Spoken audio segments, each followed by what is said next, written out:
Imagine this.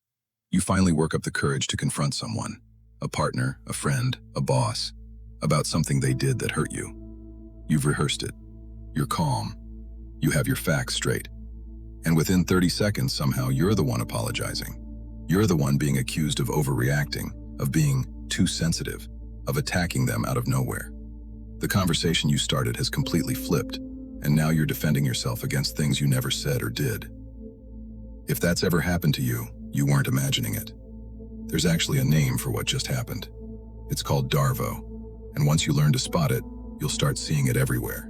In relationships, at work, even in how public controversies play out. DARVO is an acronym that stands for Deny, Attack, and Reverse Victim and Offender. It was coined in the 1990s by Dr. Jennifer Fried, a psychology professor at the University of Oregon. She was originally studying how people accused of abuse, particularly sexual abuse, responded when confronted by their victims. But over time, researchers and clinicians noticed this exact same pattern showing up in all kinds of relationships. Romantic partners, family members, co-workers, bosses, even entire organizations responding to whistleblowers. The core idea is simple. DARVO describes what often happens when someone who has done something wrong is confronted about it. Instead of acknowledging the harm, they flip the script so completely that the person raising the issue ends up looking like the aggressor, and they end up looking like the victim. It's not random chaos. It tends to follow a predictable three-step pattern. Let's break each one down. Step 1, deny. This is the most straightforward part. The person simply denies that what you're describing happened, even when there's strong evidence that it did. This might sound like, "That never happened. You're remembering it wrong. I never said that." Sometimes it overlaps with gaslighting, where the person insists so confidently that your version of events is wrong that you start to doubt your own memory. Step 2, attack. Instead of addressing what you brought up, the person goes on the offensive, but not against the issue, against you. This often targets your character, your mental state, your motives, or your credibility. You might hear things like, "You're being dramatic. You always do this. Make everything about you. Why are you bringing this up now? What's your real agenda?" Notice what's happening here. The actual topic, the thing you raised, has quietly disappeared. The conversation is no longer about what they did. It's about what's supposedly wrong with you for bringing it up. Step 3, reverse victim and offender. This is where the flip becomes complete. The person doesn't just deflect, they actively recast themselves as the one who's been wronged. Suddenly they're hurt. They're the one who's been mistreated, betrayed, or attacked. "After everything I've done for you, this is how you treat me? I can't believe you'd accuse me of something like this. I'm the one who should be upset right now."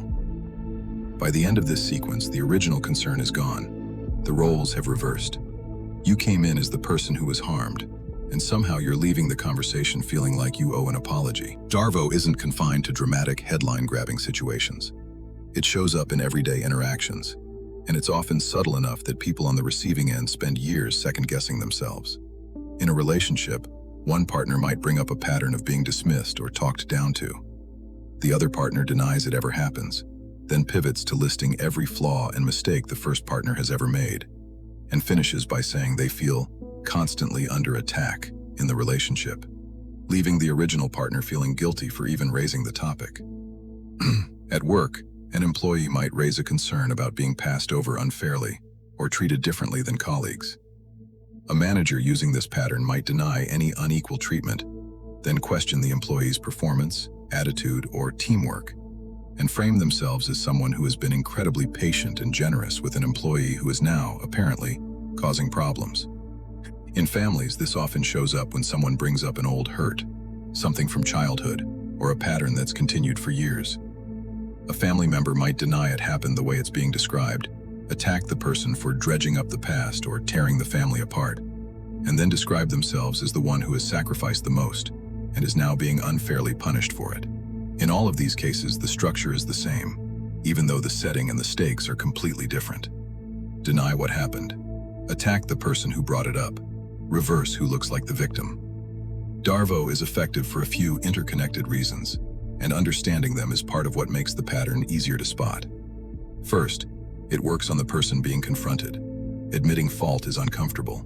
Flipping the narrative lets someone avoid that discomfort entirely.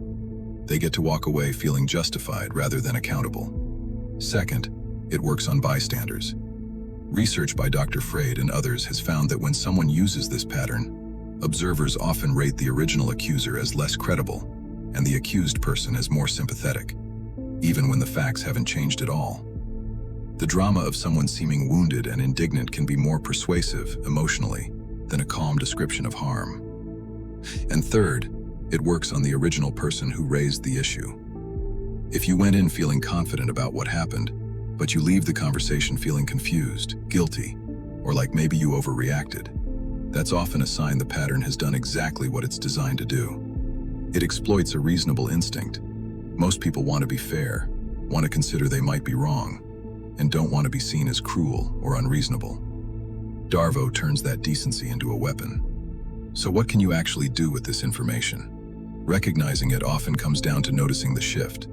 Did the conversation start with a specific factual concern, and within minutes, has it become a conversation about your character, your motives, or your past mistakes instead? Does the other person seem to escalate from calm to outraged very quickly, in a way that derails the original topic? That shift itself is often the clearest signal, more than any single thing that's said. Responding to it is harder, because the instinct DARVO exploits, wanting to be fair and address the new accusations, is a good instinct in healthy conversations. A few things can help. Try to stay anchored to the original point. You can acknowledge that the other person feels upset without abandoning what you came to say. I hear that you're frustrated, and we can talk about that, but I still want to address what I brought up. If it's a pattern rather than a one-off, writing things down afterward can help. Not for confrontation, but so that later, when you're doubting yourself, you have a record of what actually happened.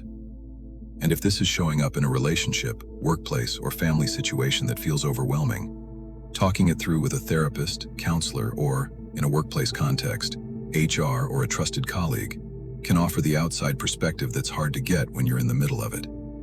DARVO isn't a clinical diagnosis, and not everyone who gets defensive is using it deliberately. But once you know the pattern, deny, attack, reverse victim and offender, it becomes a lot easier to notice when a conversation has been hijacked and to trust what you actually remember happening. If something has felt like this in your own life, you're not alone in noticing it, and you're not wrong for noticing it either.